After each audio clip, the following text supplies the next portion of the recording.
America. This land that we love will stand beside her if you will guide her through the night with the light from above.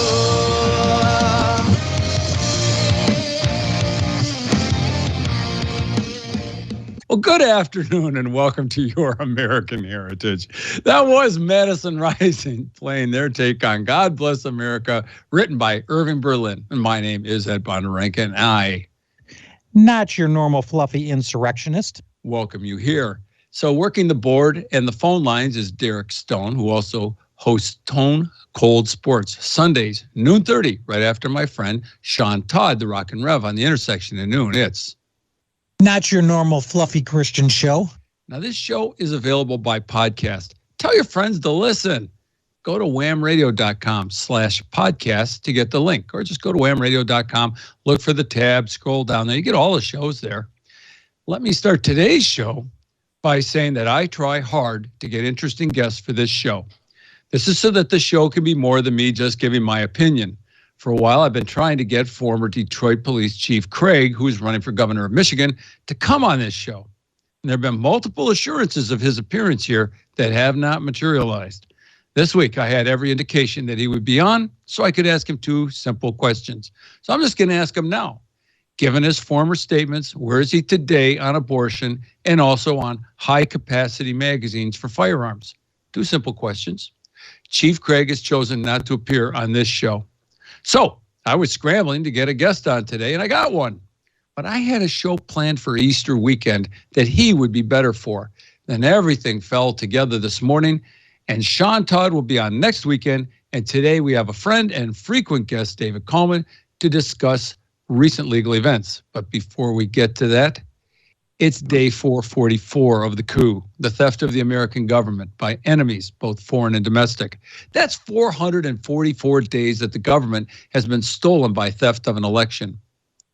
Persons with no allegiance to the Constitution of the United States, and by extension, no allegiance to the people of the United States, are in control of the military and the federal police force, which never should have existed in the first place, most of the judiciary, and the Congress, and it's all in control of these institutions.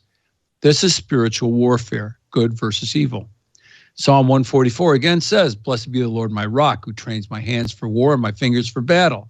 Now clasp your hands and your fingers together, bow your heads, and let's go to war. Father, we come before you. We ask you to protect this country from its oppressors, and we pray for those innocents in jail who are being persecuted for being in Washington, D.C. on January 6th. We pray also for those who are being persecuted for their religious beliefs. As for our oppressors, let me join David in Psalm 109. Do not keep silent, O God of my praise, for the mouth of the wicked and the mouth of the deceitful have opened against me. They have spoken against me with a lying tongue. They have also surrounded me with words of hatred and fought against me without a cause. In return for my love, they are my accusers, but I give myself to prayer. Thus they have rewarded me evil for good and hatred for my love. Set a wicked man over him, and let an accuser stand at his right hand. When he is judged, let him be found guilty, and his prayer become sin. Let his days be few, and let another take his office. Now it goes on to say, let his children be fatherless, and his wife a widow. Let his children continually be vagabonds and beg, and let them seek their bread also from their desperate places. And let the creditor seize all that he has, and let strangers plunder his labor. Let there be none to extend mercy to him, nor let there be any to extend favor to his fatherless children. Let his posterity be cut off, and in a generation following, let their name be blotted out. It goes on. As he loved cursing, so let him come to him. As he did not delight in blessings, so let it be far from him. As he clothed himself with cursing as with his garment, so let it enter his body like water, and like oil into his bones. Let this be the Lord's reward to my accusers and to those who speak evil against my person. Well, that sounds pretty brutal. I hate to be on the wrong side of that prayer. So, last night I watched the movie Gaslight with Ingrid Bergman, Charles Boyer, and Joseph Cotton. Charles Boyer is trying to drive his wife Ingrid Bergman insane, or at least make her look insane enough to have her locked up so that he can gain control of her finances and property. Sounds like what the left is trying to do to us. This is, of course, where the term gaslighting comes from. And here's a scene from the film. Yeah, there it is. Gregory, are you trying to tell me I'm insane? It's what I'm trying not to tell myself. But that's what you think, isn't it? That's what you've been hinting and suggesting for months now, ever since... Since what? Since the day I lost your brooch. Yes, that's when it all began. No, it began before that. The first day here when I found that letter.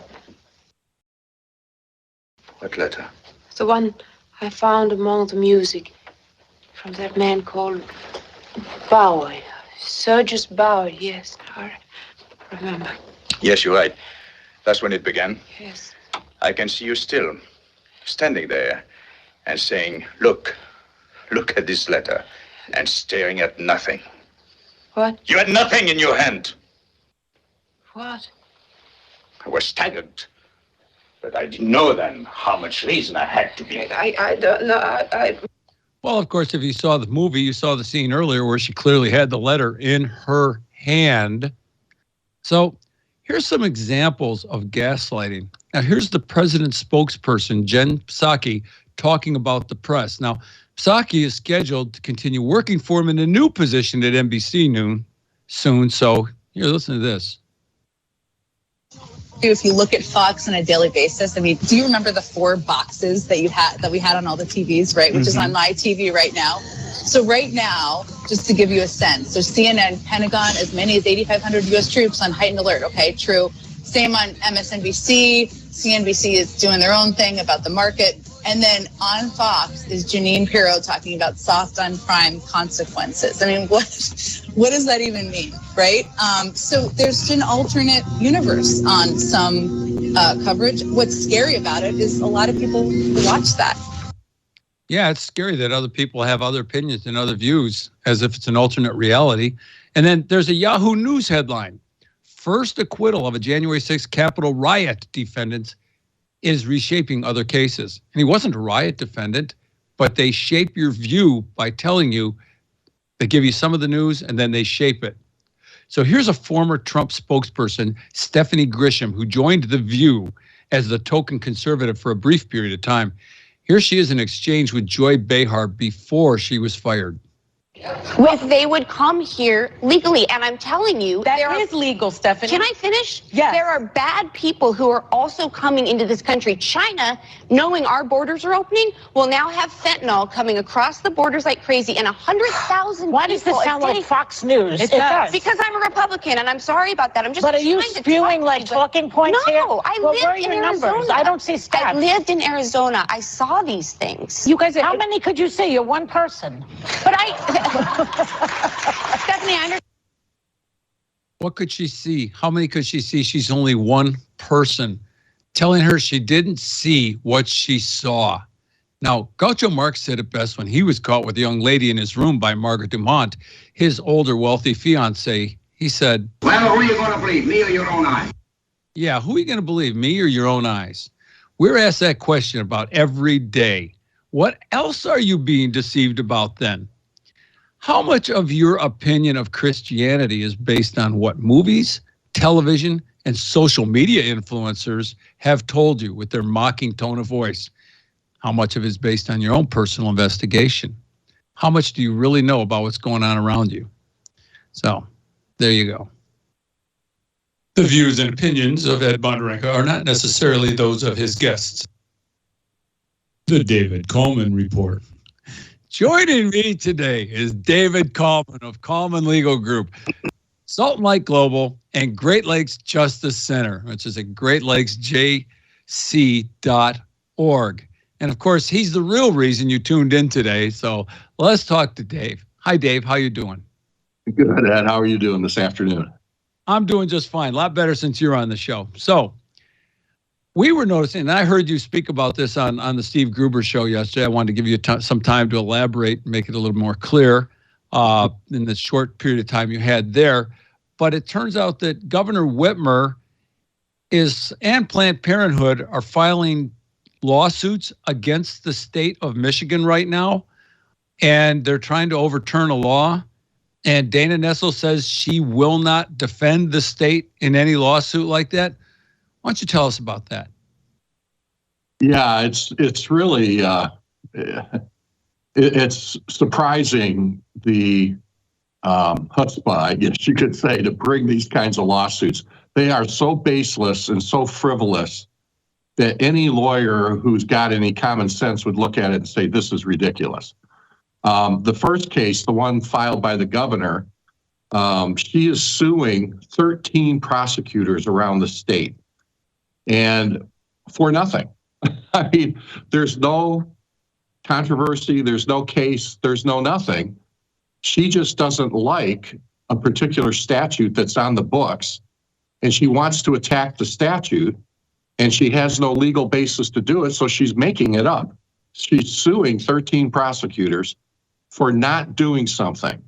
Now let me explain what I mean by that. Excuse me. That's why I wanted you to come on and explain this. It's so confusing, okay? Yeah. And the news reports didn't. Yeah, she's asking for an injunction to stop prosecutors from doing something they are not doing. Now wrap your head around that for a minute. You know, they're not doing it, and judge, make them not do it. I know they aren't, but issue an injunction anyway. I mean, you see how stupid this is. That would be to enforce the 1931 anti-abortion law should Roe v. Wade be overturned. Is that right? That's exactly right. There's a criminal statute on the books. It's, for those of you who like to look things up, it's MCL, Michigan Compiled Law 750.14. And what it says is that if a doctor or anybody with the intent to produce a miscarriage does a procedure, or gives medicine to, or anything else to a woman, that then the miscarriage occurs, in other words, an abortion, then they're guilty of a felony, and it can be deemed manslaughter depending on the circumstances. So that's the law that's been on the books, and actually it goes back to the founding of our state. We've had a law very similar to this our whole history as a state. But the most recent amendment was 90 years ago. It was 1931. So the Democrats are really worried because if the Supreme Court overturns Roe v. Wade or weakens it sufficiently, then this law might come back into play because it's still on the books, and it could be used to prosecute folks.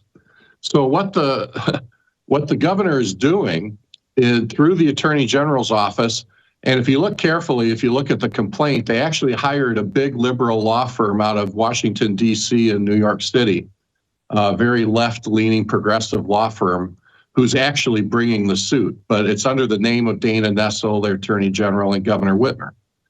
And what they're doing is they're saying, Judge, we're suing all these prosecutors because they might prosecute somebody. Not that they are prosecuting anybody, they might do it. And because they might do it, Judge, we need an injunction. I mean, Ed, I got to tell you, this is idiotic. It's an abuse of power.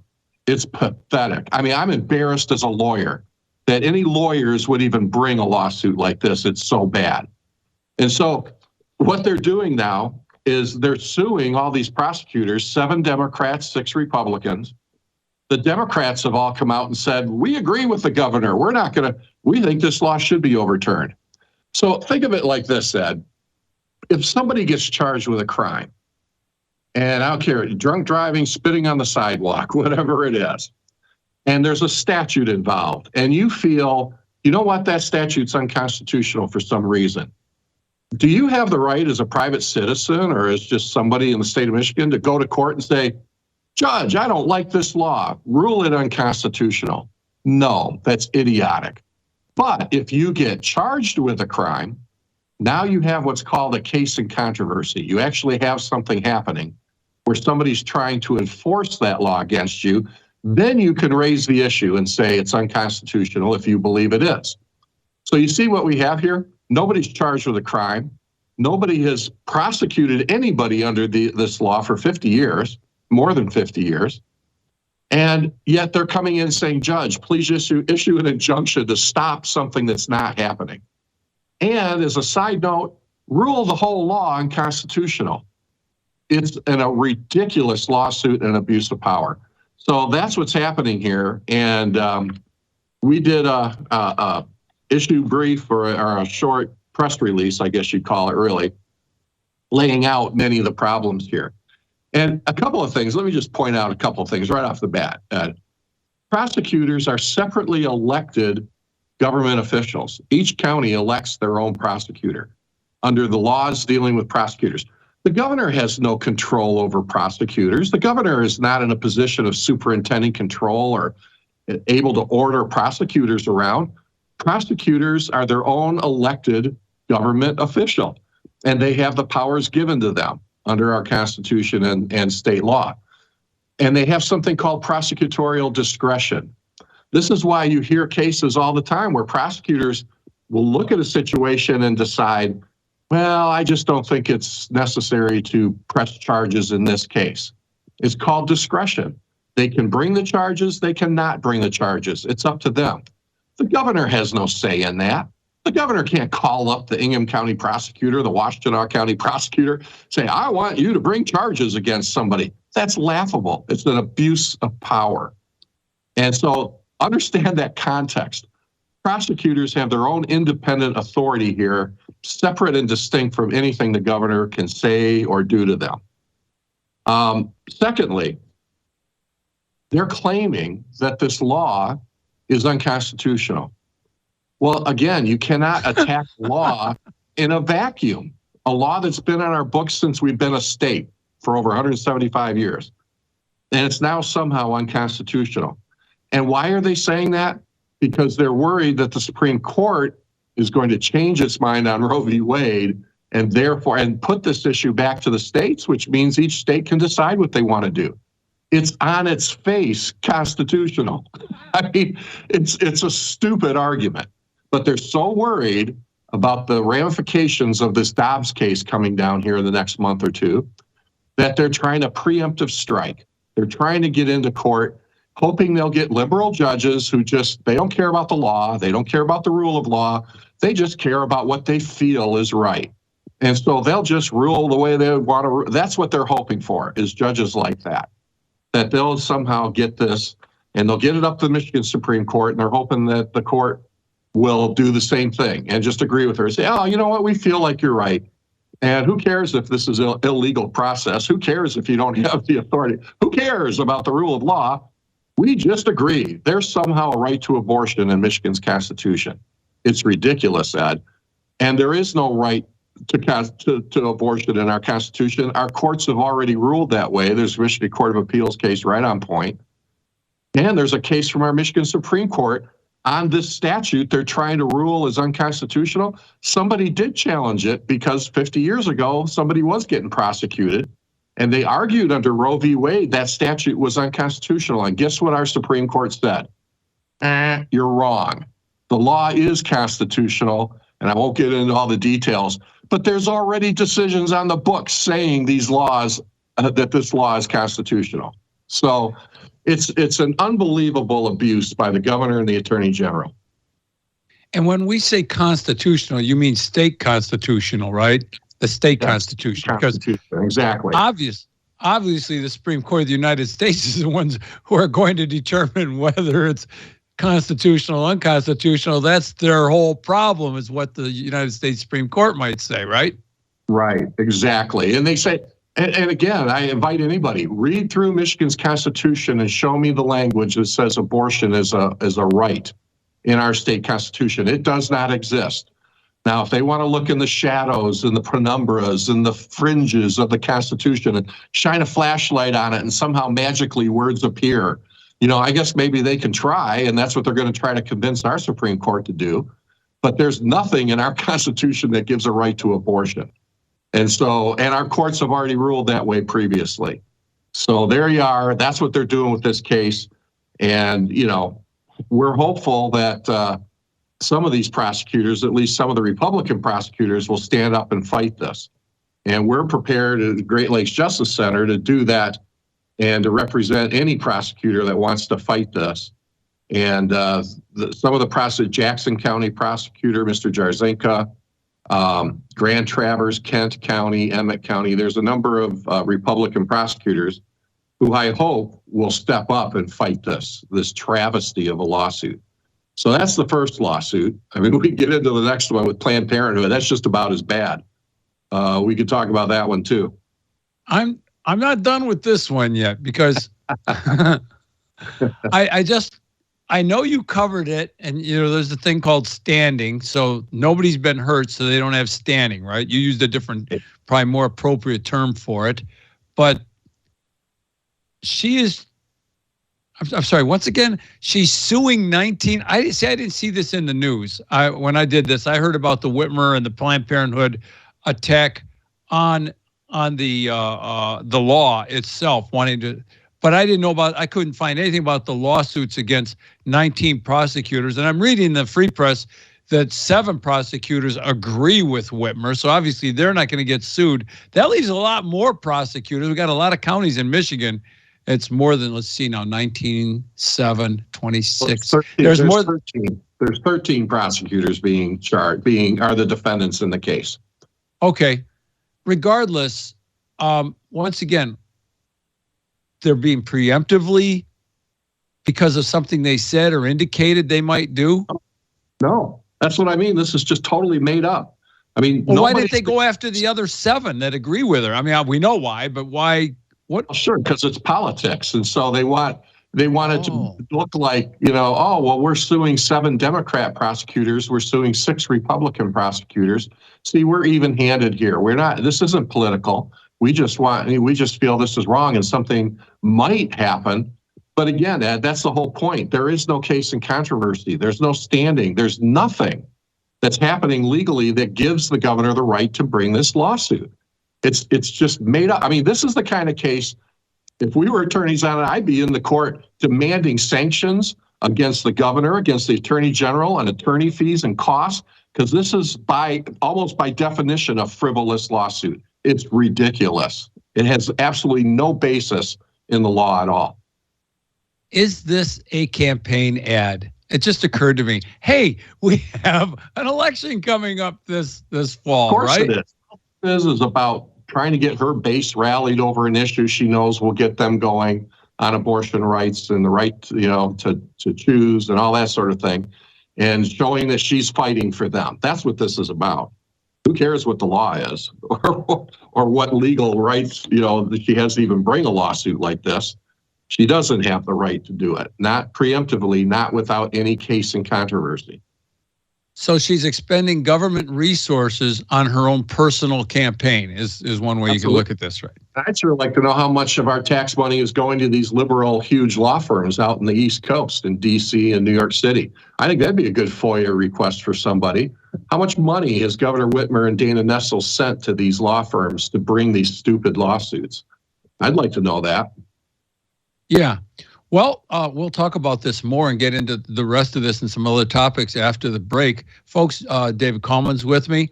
Join us after the commercial break. Come on back, Your American Heritage.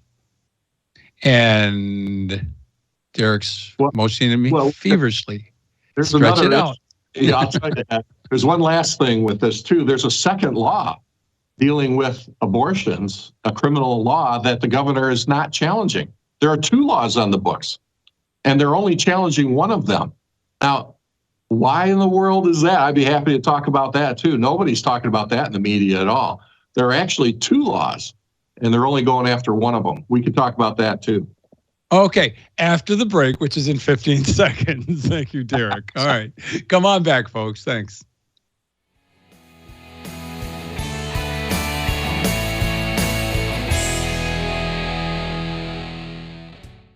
Well, thanks for returning to Your American Heritage Live Radio.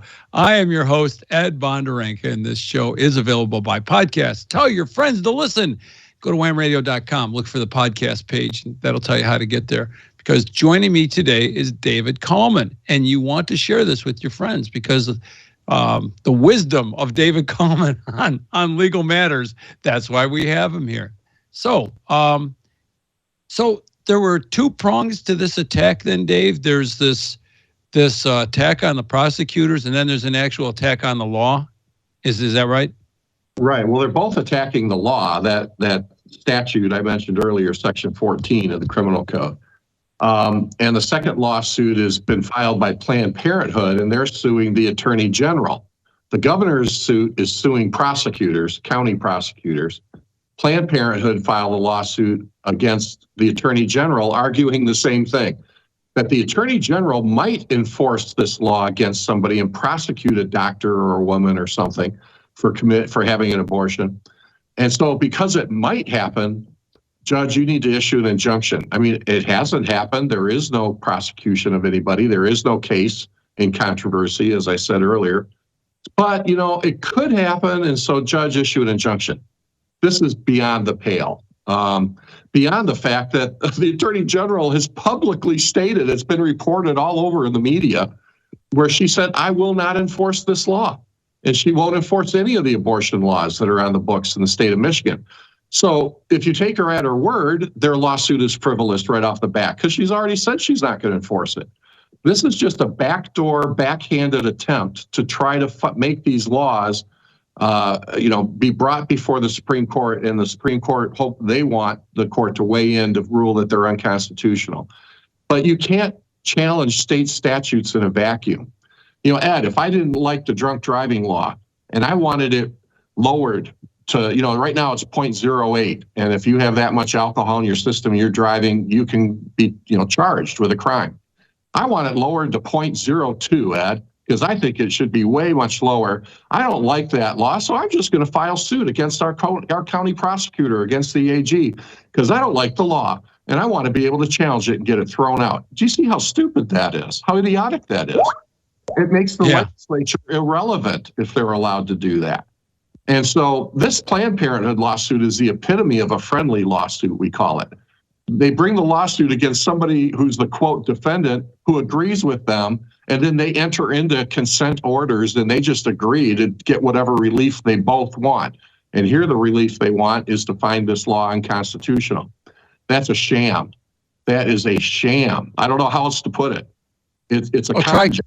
It's a con job. That's what they're doing right now, and they're hoping that some courts will go along with the sham and get it up the chain. So both of these cases are totally without merit, and I hope on the Planned Parenthood case that the legislature will step in and say, what are you doing? You don't have the right to do this. And if Dana Nessel's not going to defend our law, that they can intervene in the case.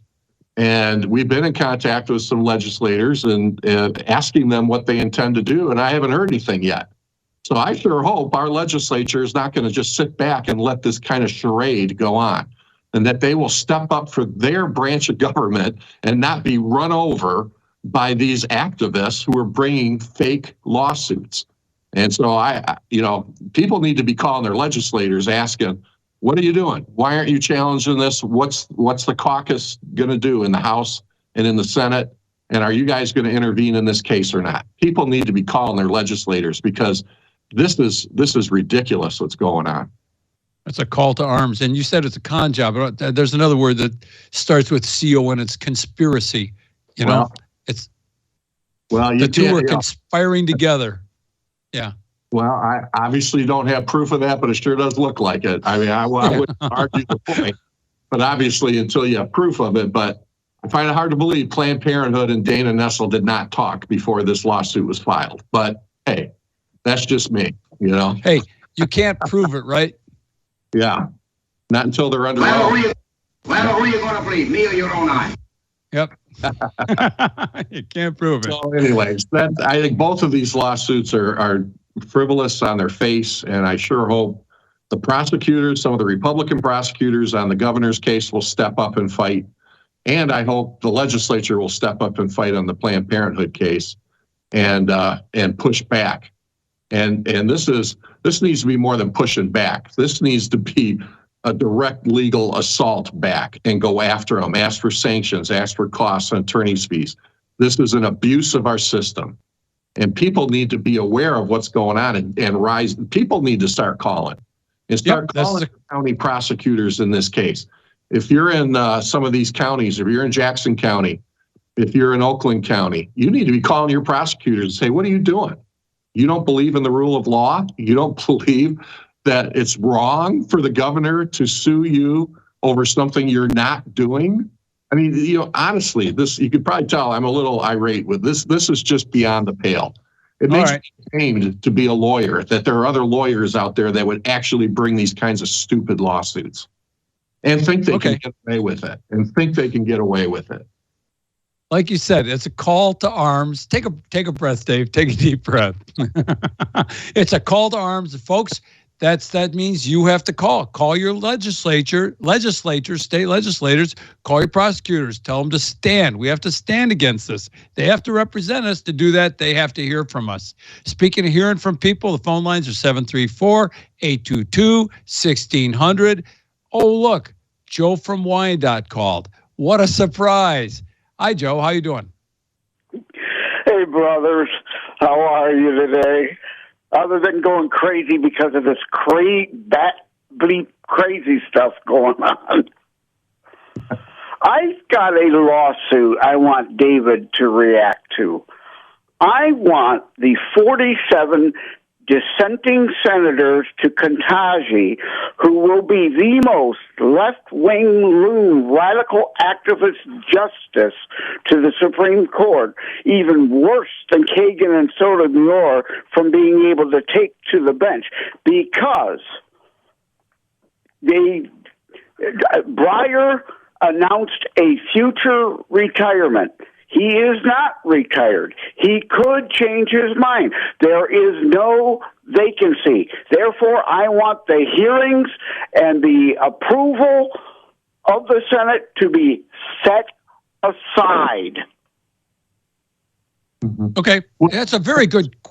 Yeah, thanks, Joe. I'm happy to tell you what I think on that. I mean, obviously, I'm not a supporter of a potential Supreme Court justice that can't define what a woman is, and who gives light sentences to pedophiles and people like that. I mean, her track record speaks for itself, and we could get into a bunch of other cases in business and other things that she's done, but I know we don't have time here.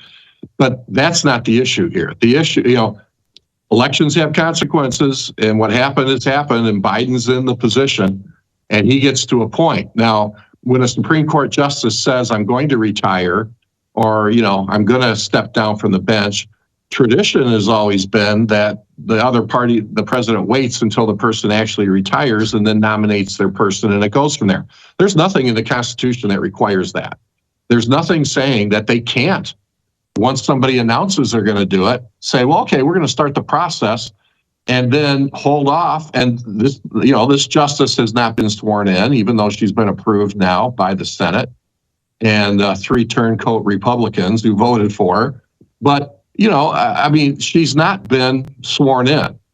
And so until Mr. Breyer actually steps down, it's just sitting there. And Joe's right in the sense of, what if Breyer changes his mind and Justice Breyer says, well, I'm going to stay on now? Well, guess what? Ms. Jackson's not going to be on the bench. She won't be, because they can't swear her in because he hasn't stepped down. So in that sense, until he actually does it, nothing's going to happen. But there's nothing in the Constitution that prohibits that process of what they did. And obviously they were doing it this way because they're worried about Republicans and the elections coming up this fall. And if the Democrats get wiped out, they wouldn't get her through, That's why Breyer will most likely step down this year before, the end of the year, and then they'll swear her in. Unfortunately, I don't think constitutionally there's a lot we can do about that. So let me ask you something. Did you allude to this? If Biden got 25th, so he got removed with the 25th Amendment, then she is no longer his pick. And then consequently, the confirmation is meaningless. Is that correct? Well, no, I'm not saying that. I can see somebody making that argument. I'm not so sure that would hold up, because at the time he made the pick, he was competent. There was no 25th Amendment used, and he did it, and the Senate went through their process, and they approved her and advice and consent.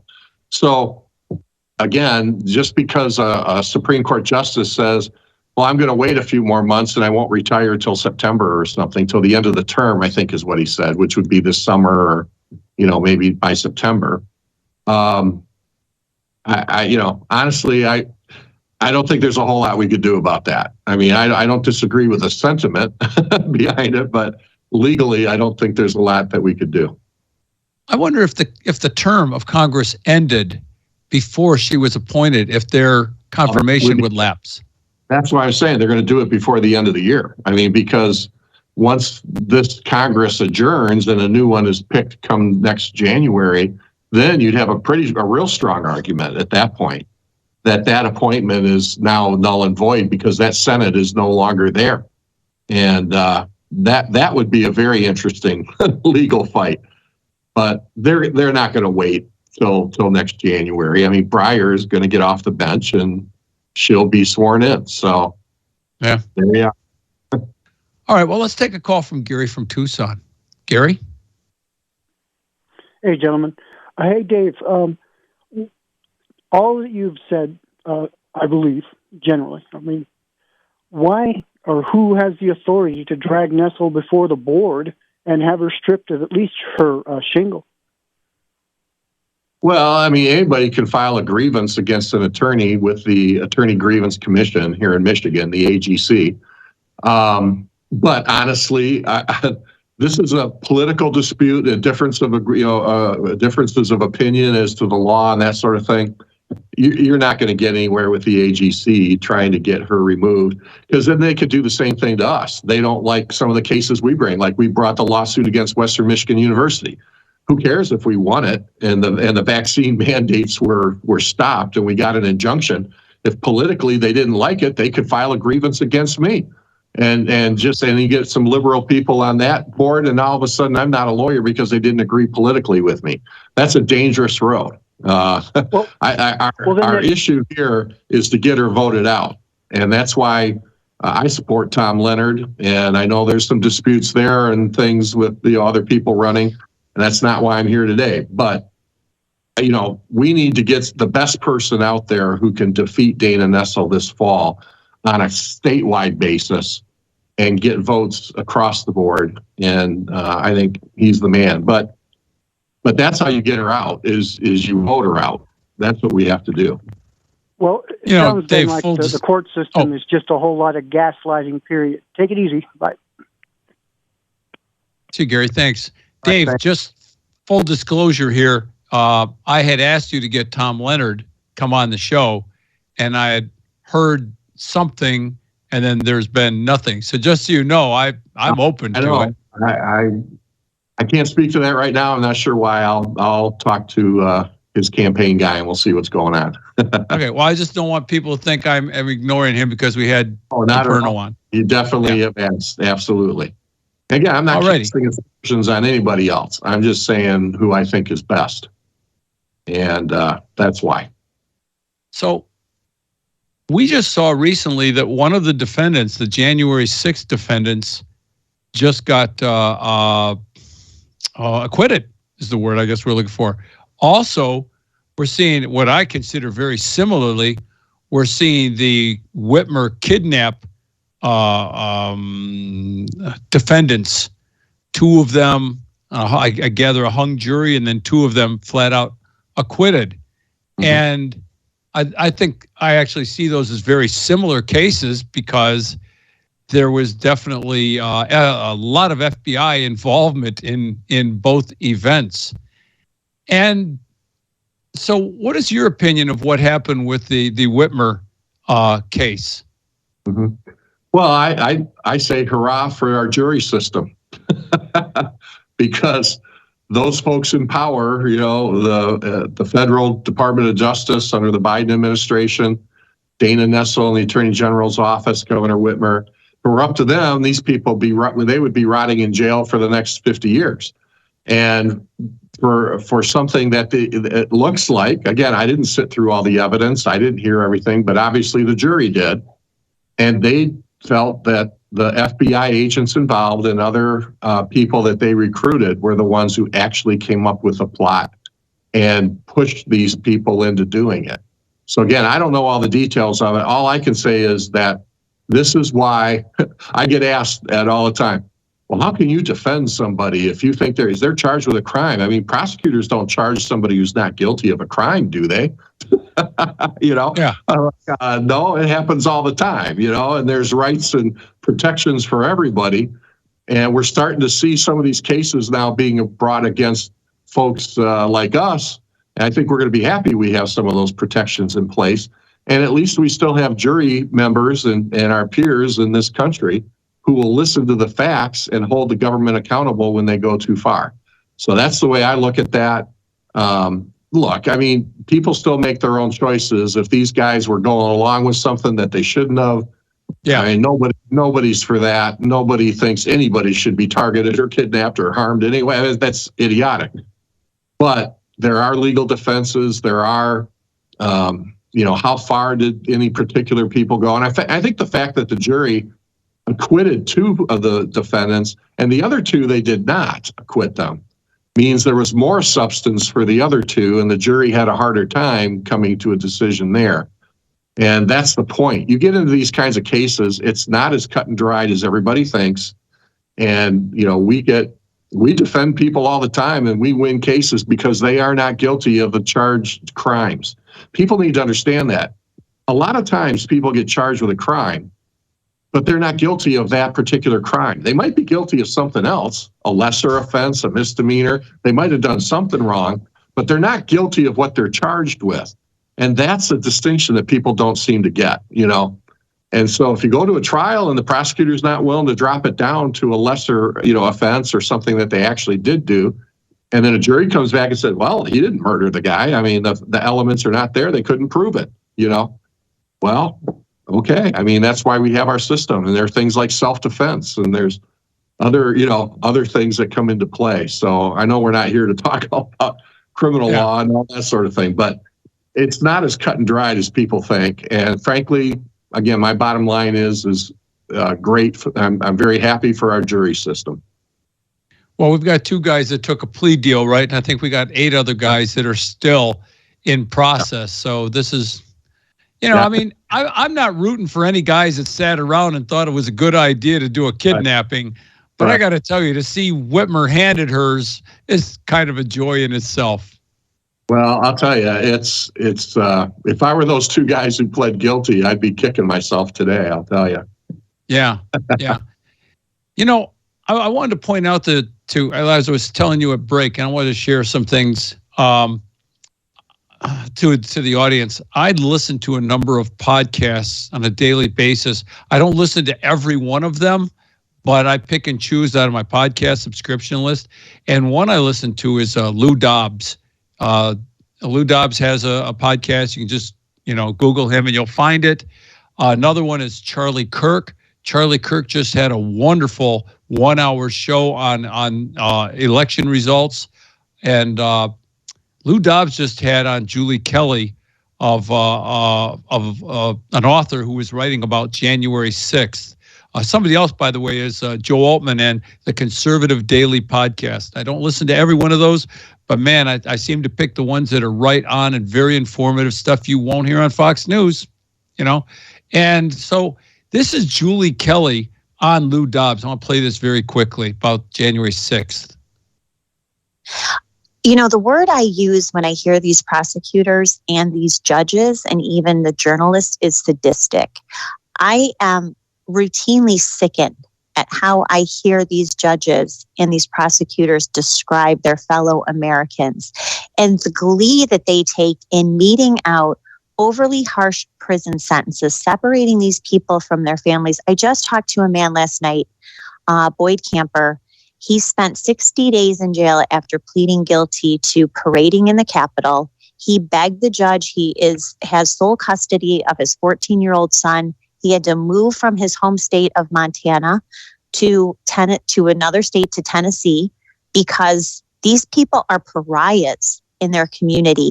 His own bank, Lou, closed his accounts after he was charged for misdemeanors. I mean, this is the same sort of thing I'm sure that Matthew Martin's attorney explained to you. Yep. So on top of his life being destroyed, They sentenced him to 60 days in prison.